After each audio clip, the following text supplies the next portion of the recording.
Hello everyone, my name is Radha Krishnan Chakyat. I am a commercial photographer and founder of Pixel Village. I started my career as a photographer way back in the mid 80s as a wedding photographer in the film days.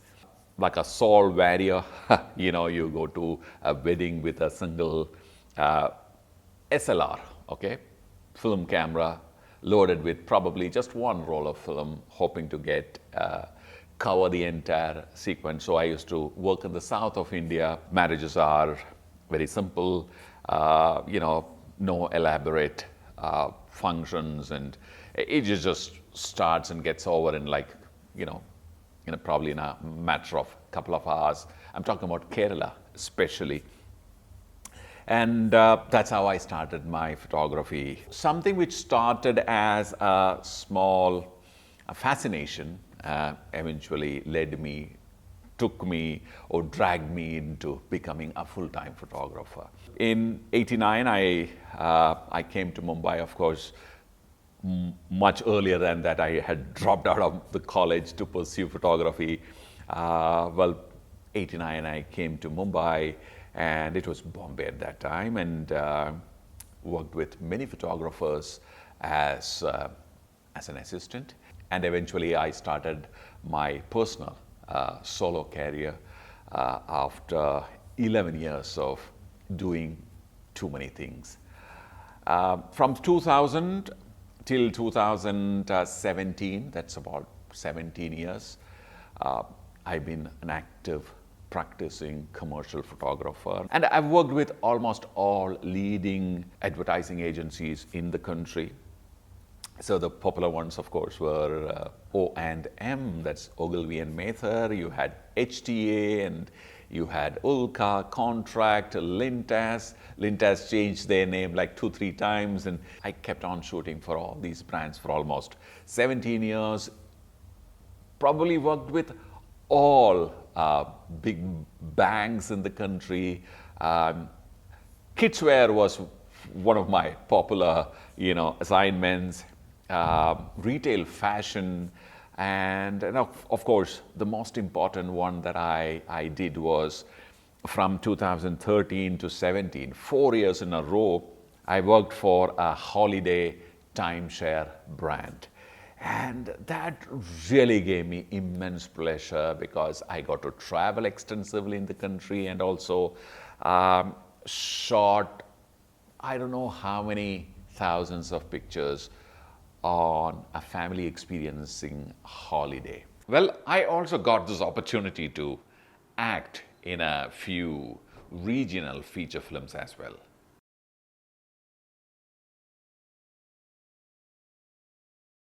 The reason why I told you is that from a still photographer started at film era, my requirements for storing images were very limited. I never used to shoot for hobby. Most of the time you hand over the images to the client. When I started out, I never used to shoot color reversal films, only color negatives. So you make prints and hand it over.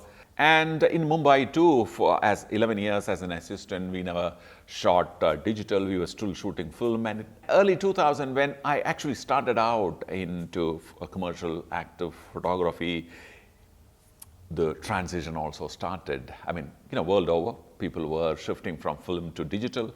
And then I realized that you require a little more than just acetate sheets and a dry cabinet to keep your images intact. We started what?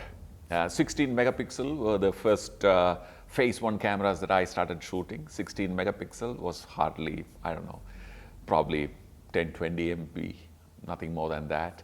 So I realized that now you need to be careful about storing images because you want to store it digitally. The early years were pretty okay because since I came from a film background, I used to shoot very carefully. I never used to shoot on a motor drive like and 20 images of the same shot is captured. No. As things progressed, we started getting bigger, better digital cameras. requirement of the client and the agencies became more demanding. So from a 16 megapixel camera, I ended up with a 100 megapixel camera, which would give me, I don't know how many MBs of, raw files. Then you need to store the raw file, you need to work them in post-production. You will have PSDs, which will have like 25 layers. You know how the whole workflow is.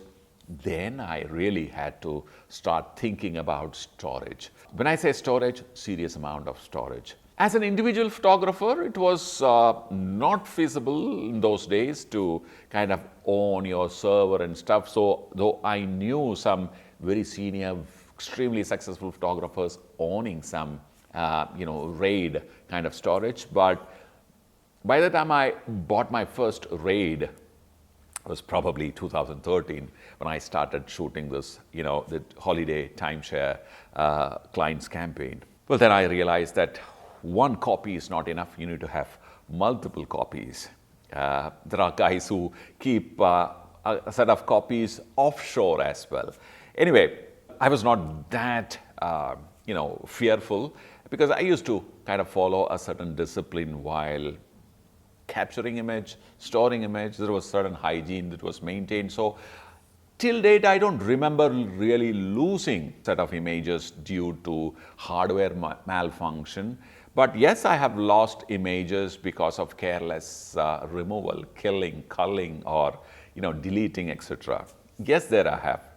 There are images which I have lost. I'm not remembering where the images are kept. This has happened, but I've not lost anything due to hardware damage or virus attack and things like that. But I need to be very honest with you, you cannot depend on your luck anymore.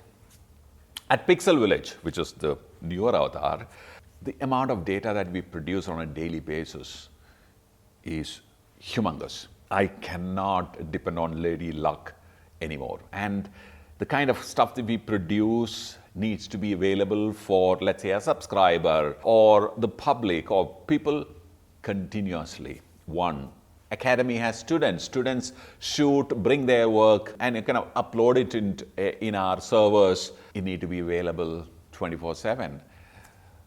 Well, when that kind of a scenario or that kind of a situation arose is when I started seriously thinking about setting up a proper server network. And as luck would have it, a friend of mine who's a very successful photographer from New Delhi introduced me to Synology. Well, one call and Synology extended. So they were not easily available in India. They were available through a couple of online websites, but they were kind enough to send me one. I also did a review in our YouTube channel, and our relationship started. And of course, when we really wanted to build our NAS, a proper NAS, we reached out to Synology, and they suggested a system which they were like a WhatsApp call away. We quickly got into video chat. They understood our requirements. Their local integrator came in and helped us to solve our tech issues, because we photographers, though I knew to manage single individual storages in front, taking care of or designing a NAS is an expert's job. Till that point, even our YouTube production used to happen on individual machines. So if I have to shift the job from, let's say, an editing job from one machine to another, I have to physically copy it, shift the external hard disk to the new machine. You know how tedious it is, and keeping track of who did what and things like that if you have individual storage on your desktop. Well, but now, once this is installed, everybody, including myself, of course, our editors, students, and also the office, our faculty, they are all completely at ease. First thing is the security. So it's connected through a FireWire protocol to the internet. So everyone, including the students, me, office, everyone can, and the clients, if they want, they can access it. The system is 24/7. It's in a humidity controlled place. It's a small quiet place, and they have built a very good rack for it. Now, for example, when we shoot something like this, they put it into the NAS, and of course, our editing team has created a nice kind of a flow for the data. The editor who's assigned on that job pulls that data from there, works on his computer. Once it is done, the other guy pulls it and start grading, titling, things like that. And you know how it is. But let me tell you, it is such a breeze these days to work on our content. Let it be our video content, as in YouTube content, learning content, or students' educational content, or just sheer office number, the data. Now, the editors and the colorist uses Mac platforms, and our faculty and some of the students, they use PCs. The interesting thing is, and I occasionally use my mobile phones too to sign up, and interestingly, Synology allows you to seamlessly connect it to the NAS, irrespective of which platform that you're working with. And also, since it is online 24/7, security is another big problem. These days, I don't think you cannot underestimate the importance of security. Synology has a built-in security system. On top of it, we have our firewall. So together, I think we are in a pretty kind of a safe place. Well, we are completely, I would say, streamlined, thanks to Synology.